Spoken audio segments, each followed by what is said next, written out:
এই ৪ নম্বর কারণটি আমার মনে হয় প্রধান কারণ। নমস্কার, আমি হোমিওপ্যাথি প্র্যাকটিশনার কমল বর্মন।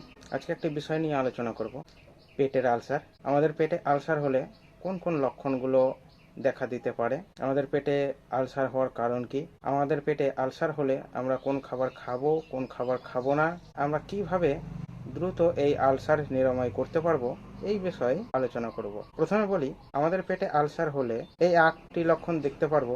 1 নম্বর, আপনার পেটে জ্বালা পোড়া করবে, সাথে হালকা ব্যথা অনুভব হতে পারে। 2 নম্বর, আপনার পেটে যদি আলসার থাকে সেক্ষেত্রে আপনার পেটের ব্যথা একটি নির্দিষ্ট স্থানেই হবে, যা কোনো দিকে ছড়াবে না। 3 নম্বর, আমাদের পেটে যদি আলসার হয়, আলসারের জন্য যে ব্যথা হয় তা খাদ্য গ্রহণের সাথে সাথেই সাময়িক আরাম পাওয়া যাবে। 4 নম্বর, পেটের আলসারের ব্যথা পেট খালি থাকলে বেশি হয়, কখনো কখনো আবার খাবার সময় পেটের ব্যথা বেশি হয়।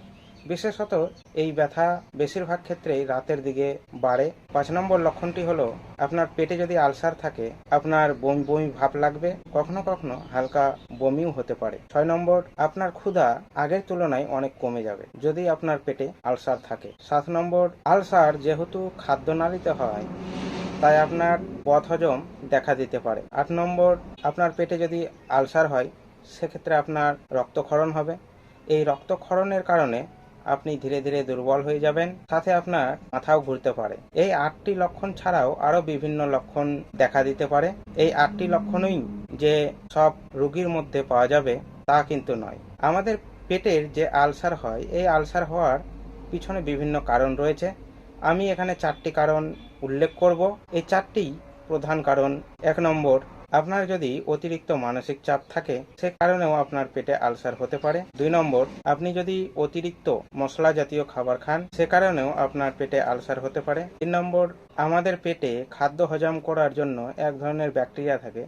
এই ব্যাকটেরিয়া যখন কোনো কারণে বেশি পরিমাণে হয়ে যায় সেক্ষেত্রে আমাদের পেটের আলসার হতে পারে। 4 নম্বর, এই 4 নম্বর কারণটি আমার মনে হয় প্রধান কারণ। বেশিরভাগ ক্ষেত্রে এই কারণেই পেটে আলসার হয়। কিছু ঔষধ যেমন অ্যাসপিরিন, আইবুপ্রোফেন এবং নেপ্রোক্সেন এর মতো non steroidal anti inflammatory drug আমাদের পেটের আস্তরণকে জ্বালাতন করে, যার কারণে আমাদের পেটের মধ্যে আলসারের সৃষ্টি হয়। এই 4টি কারণ ছাড়াও আরো বিভিন্ন কারণ হতে পারে। এই 4টি কারণেই যে হবে আমাদের পেটে আলসার তা কিন্তু নয়। এবার আমাদের পেটে যদি আলসার হয় আমরা কোন খাবার খাবো, কোন খাবার খাবো না। যেসব খাবার আমরা খাবো সেগুলি হলো, যে কোনো খাবার আমরা ঠান্ডা করে খাবো, কম আঁশযুক্ত খাবার খাওয়ার চেষ্টা করব, যেসব খাবার আমাদের সহজেই হজম হবে যেমন ডিম, দই, কুটির পনির, সাইট্রাস বিহীন ফুড, আর যেসব সবজি আমরা খাবো প্রত্যেকটি সবজি আমরা সিদ্ধ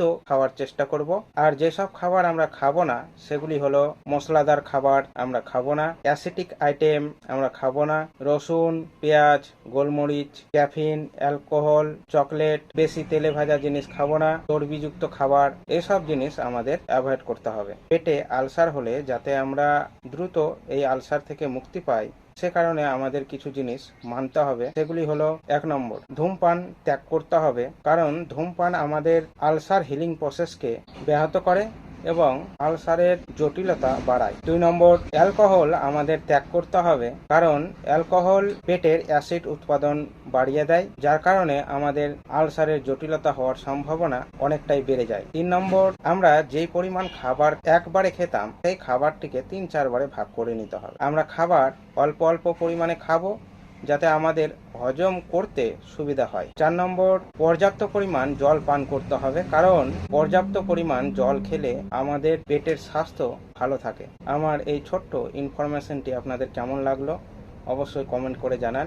আপনাদের যদি কোনো পরামর্শ আমাকে দেওয়ার থাকে বা আমার কাছে যদি কোনো পরামর্শ আপনাদের নেওয়ার থাকে সেক্ষেত্রে আমাকে কমেন্টে জানান। ভালো থাকুন, সুস্থ থাকুন, ধন্যবাদ।